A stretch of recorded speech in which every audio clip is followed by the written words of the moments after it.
2 লাখ টাকা। ওরে বাবা, আসতে না আসতে 2 লাখ টাকা পেয়ে গেলাম। মানে এইসব কি শাহিন, বুঝলাম না। তোমার বাসায় তুমি আমাকে ডাইকাই না, এইভাবে অপমান করতেছো। মানে তুমি কি তোমার বাসায় আনছো আমাকে অপমান করার জন্য? এখানে অপমানের কি আছে? তো তুমি আমাকে চড়া অপমান কেন দিচ্ছ? তুমি টাকা নিয়েছো, আমি সেটা বলবো না? মানে আমি তো এখানে কোনো টাকাই দেখিনি, আমি তোমার টাকা কিভাবে নিব? আজব। তুমি এখানে কোনো টাকা পয়সা পাও নাই? না, আমি বুঝলাম না। তুমি তোমার বাসায় আমাকে ভালোভাবে ইনভাইট করে এইভাবে যে অপমান করবে আমাকে, আমি যদি বিন্দু পরিমাণের একটু জানতাম না তাহলে তোমার বাসায় আমি আসতাম না। আসো।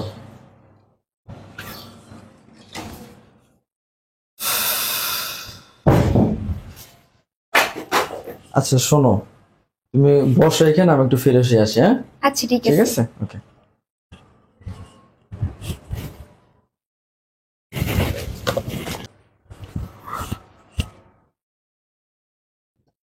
দুই লাখ টাকা। ওরে বাবা, আসতে না আসতে 2 লাখ টাকা পেয়ে গেলাম।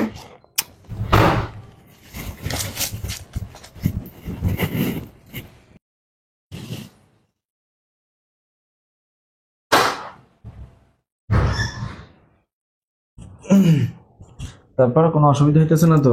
না না না, কোনো অসুবিধা হইতেছে না। আচ্ছা এখন বলো, কি খাবা, ঠান্ডা না গরম? না, কিছু খাবো না। যখন তোমার বউ হয়ে আসবো না তোমাদের বাড়িতে, তখন খাওয়া যেত মন চায়। তাই? হুম। আচ্ছা ঠিক আছে। আচ্ছা শোনো না, আমি কিছু খাবো না বুঝছো। আমি বাসায় চলে যাই, আমার বান্ধবীদের সাথে আমার এক জায়গায় যাওয়ার কথা আছে। বাসা চলে যাবা? হ্যাঁ। আচ্ছা ঠিক আছে। আচ্ছা ঠিক আছে, তাহলে যাই। দাঁড়াও, হ্যাঁ বলো। যাওয়ার আগে টাকাটা দিয়ে যাও। টাকা? কিসের টাকা? বুঝতেছো না না? না। বসো এখানে। কিসের টাকার কথা বলতেছো তুমি? তুমি মনে করো কি যে তুমি চালাক, আর কেউ চালাক না?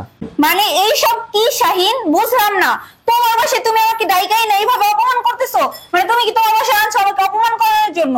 এখানে অপমানের কি আছে? তো তুমি আমাকে চড়া অপমান কেন দিচ্ছ? তুমি টাকা নিয়েছো, আমি সেটা বলবো না?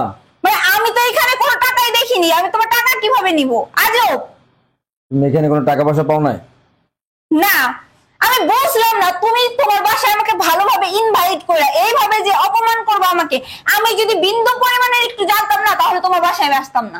আর তুমি তুমি আমাকে চোরের অপবাদ দিতেছো। তুমি কি মনে করছো আমি কি ছোট লোক ফকিন্নি মেয়ে? আমার বাবার না 10টা বিজনেস আছে, ঠিক আছে? আমার বাবারা কোটি কোটি টাকা ইনকাম করে। আমি চোর না, আর আমি চোরের মেয়েও না, বুঝতে পারছো? এইভাবে অপমান না করলেও পারতা। আমি বাসায় গিয়ে আজকে সাফ সাফ বলে দিব যে তোমার মতো ছেলেকে আমি কখনোই বিয়ে করব না। তুমি কি আমাকে বিয়ে করবে না? আমি তোমার বিয়ে করবো না। কি? তুমি বিয়ে করবে না মানে? না করবো না, কারণ আমি কোনো চোরকে বিয়ে করবো না। হোয়াট? কি বলতেছো তুমি? বুঝতেছ না না? যে মানুষ 2 লক্ষ টাকা লোভ সামলাইতে পারে না, সে আমার এত বড় তো বাড়িতে এসে সে কিটা কি করবে আল্লাহ যারা ভালো জানে।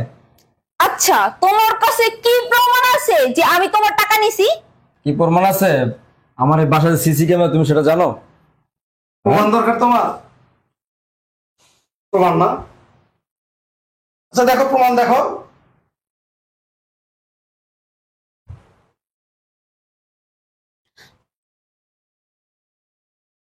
ছি ভাইয়া, তুমি মানে কাদের সাথে আত্মীয়তা করতে চাচ্ছ? আমি তো কোনো কিছু বুঝতেছি না। শোনো বোন, আমার এই ভাই না তোমার খুব পছন্দ করে। তোমরা প্রায় সময় বলতো আমাকে, কিন্তু আমি খোঁজ খবর নিছি তুমি অনেক লোভী, তোমার অনেক লোভ টাকা পয়সার প্রতি। তাই আমার ভাইকে বলছিলাম একটু পরীক্ষা করে দেখ। কিরে, তুই না বললি না ওই রকম না, বাবাকে ভালোবাসে, ও টাকাকে ভালোবাসে। ভাইয়া মানুষের মানে উপরটা দেখে বোঝা যায়।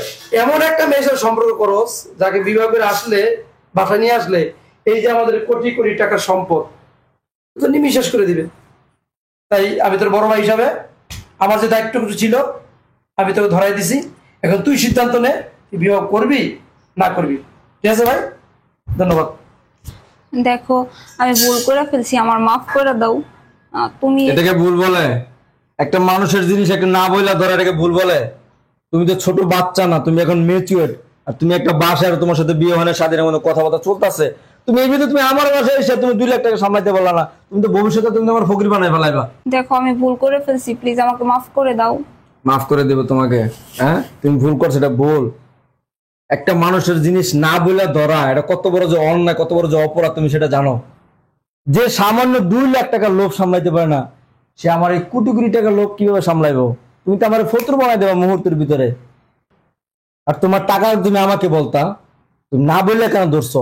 কেন চুরি করছো তুমি? কোনো চোর মানুষকে নিয়ে আমি সংসার করব না, ঠিক আছে? বিয়ে তো দূরের কথা, ঠিক আছে? সো তুমি এখন আসতে পারো। আর টাকাটা নিছো না, টাকাটা দিয়ে দাও। বের করো দেখো তুমি এরকম টাকা, বের করো তুমি টাকা, বের করো।